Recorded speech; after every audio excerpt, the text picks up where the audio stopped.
Hi, welcome to a new week here on my YouTube channel.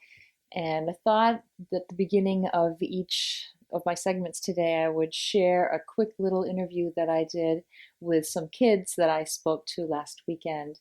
And we enjoyed our time together talking about the story of David and Goliath. And this has become one of my favorite stories because it really inspires me to incorporate speaking the word of God more because of how God used David through the act of speaking his word to do an amazing thing, which was to defeat a giant. And when we really step back and think about what happened in this story and realize the amazing miracle that God did through David, it shows us the power of God that's available to each one of us as we speak the word of God back to him. And a lot of us may think, on the surface, reading the story, that, David had faith and he picked up that sling and those stones and he defeated Goliath with, just the sling, throwing the stone and hitting him in the head.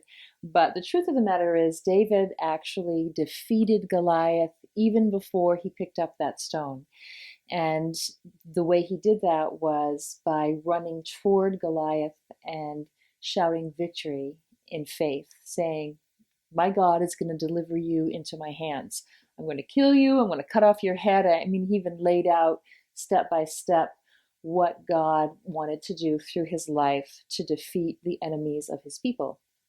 And even if you back up a little bit before that, David had to use his words as stepping stones toward that victory, because when he first arrived at that camp, one of his older brothers started to try to speak words against what God wanted to do through him by saying, why are you here? Who's tending your little sheep back home that you're supposed to be tending? And accusing him of just wanting to be there, as some form of entertainment, trying to belittle David and make him feel that he was not capable of doing what God was calling him to do.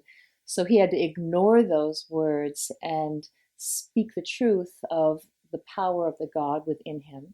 And then even as he stepped forward and said he was willing to fight this giant, and the king said, who do you think you are that you can fight this giant? You're just a young boy. You're not trained in battle. This is a huge giant who's been fighting and killing people since he was a boy. And again, David had to say, you know what? God has delivered all these wild animals into my hands who are against the sheep I was taking care of, and God will also deliver this giant into my hand.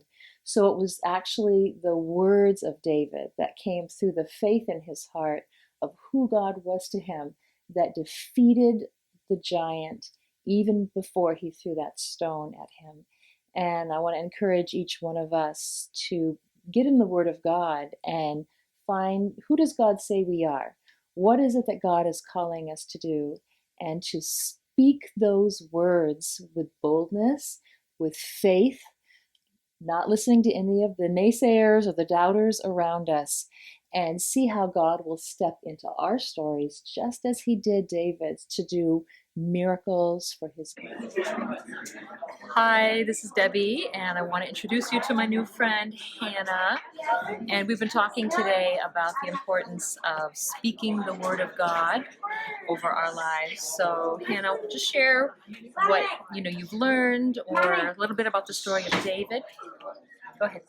I've learned that David had faith in God, and that he probably thought, even though he had great faith, he probably thought that, oh, this is a big chance for me because I may not be, a little stone cannot kill or knock down a big, huge, 9 feet Goliath. And yeah, and I really like how David was strong enough, and even the people told him he couldn't do it and he wasn't strong enough, and even though he didn't even have any armor, he just had a slingshot and 5 stones, that he actually had faith that he could knock down a giant like Goliath. Awesome. So he spoke out the victory right before he even picked up that stone, and his faith is what gave him the victory. Awesome. Anything else you want to share? No? Well, thank you for sharing and having a really good time here today with the kids.